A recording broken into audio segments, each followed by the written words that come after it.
Assalamualaikum warahmatullahi wabarakatuh. Selamat berjumpa kembali dengan saya dalam pelajaran geologi. Masih tentang keanekaragaman hayati, terkadang kita akan menemukan suatu organisme yang belum diketahui identitasnya. Nah, untuk mengetahui identitas dari organisme tersebut, kita dapat menggunakan kunci determinasi. Pada pertemuan kali ini, kita akan mempelajari tentang kunci determinasi. Tujuan pembelajaran kita adalah, kita mulai ya.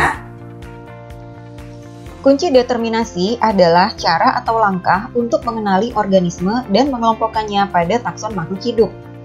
Kunci ini berisi ciri-ciri yang berlawanan yang ditandai dengan huruf, sehingga pemakai kunci akhirnya akan dapat memperoleh jawaban identitas makhluk hidup yang diteliti. Misalnya, seorang siswa menemukan tumbuhan X yang memiliki ciri tidak menghasilkan spora, berbiji tertutup, berkeping dua, dan bunganya berbentuk trompet. Nah, dengan menggunakan kunci determinasi ini, maka kita dapat mengetahui tumbuhan apakah tumbuhan X tersebut. Pertama-tama, kita baca terlebih dahulu kunci nomor 1. Huruf yang kita pilih adalah yang sesuai dengan ciri tumbuhan X, yaitu tidak menghasilkan spora. Berdasarkan petunjuk 1B ini, kita diminta untuk melanjutkan ke nomor 3. Dengan demikian, tanpa melihat nomor 2, kita langsung lompat ke nomor 3. Pada nomor 3 ini, kembali kita pilih ciri yang sesuai dengan tumbuhan X, yaitu berbiji tertutup. Nah, karena petunjuk nomor 3A ini meminta kita untuk melanjutkan ke nomor 4, maka kita baca nomor 4 dan kita pilih ciri yang sesuai dengan tumbuhan X, yaitu berkeping 2. Ternyata nomor 4A meminta kita melanjutkan ke nomor 5. Ciri yang sesuai dengan tumbuhan X pada nomor 5 adalah berbunga trompet. Nah, berdasarkan petunjuk nomor 5B ini, dapat diketahui bahwa tumbuhan X tersebut adalah terung. Sekarang, marilah kita belajar membuat kunci determinasi itu sendiri. Misalnya, kalian diminta untuk membuat kunci determinasi 6 jenis hewan berikut, yaitu ikan, bekicot, kucing, kadal, merpati, dan belut. Karena setiap bait kunci determinasi bersifat dikotomis atau mengandung ciri yang berlawanan, maka kumpulan makhluk hidup yang akan kita buat kuncinya harus dipisahkan menjadi 2 kelompok dengan sifat yang berlawanan. Misalnya, keenam makhluk hidup ini kita pisahkan berdasarkan ada tidaknya tulang belakang. Bekicot tidak memiliki tulang belakang. Sedangkan nila, kucing, kadal, merpati, dan belut memiliki tulang belakang. Dengan demikian, kunci 1A dapat kita tulis memiliki tulang belakang, yaitu nila, kucing, kadal, merpati, dan belut. Sedangkan 1B dapat kita tulis tidak memiliki tulang belakang, yaitu bekicot. Nah, karena kunci 1B ini hanya terdiri dari 1 anggota, maka bekicot telah selesai kita buat kuncinya. Dengan demikian, bekicot sudah dapat kita hapus dari daftar hewan-hewan yang akan kita buat kuncinya. Nah, selanjutnya, karena hewan yang memiliki tulang belakang berjumlah lebih dari 1 anggota, maka dapat kita ganti kelompok hewan ini menjadi nomor 2. Untuk dapat membuat kunci nomor 2, maka kita harus memisahkan kembali kelompok hewan yang terdiri dari nila, kucing, kadal, merpati, dan belut ini menjadi 2 kelompok dengan sifat yang berlawanan. Misalnya, kita pisahkan mereka menjadi kelompok yang bernapas dengan insang, yaitu belut dan nila, dan kelompok yang bernapas dengan paru-paru, yaitu kucing, kadal, dan merpati. Dengan demikian, kunci nomor 2A dapat kita tulis menjadi bernapas dengan insang, yang anggotanya terdiri dari belut dan nila, dan kunci 2B kita tulis bernapas dengan paru-paru, yang anggotanya adalah kucing, kadal, dan merpati.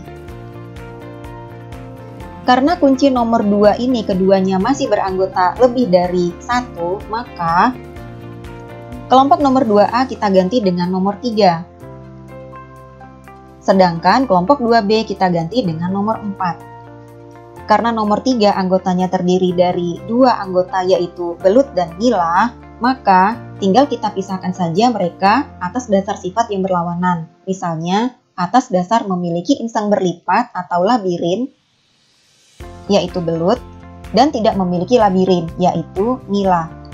Dengan demikian, belut dan nila telah selesai kita buat kuncinya, sehingga dapat kita hapus dari daftar hewan yang akan kita buat kuncinya.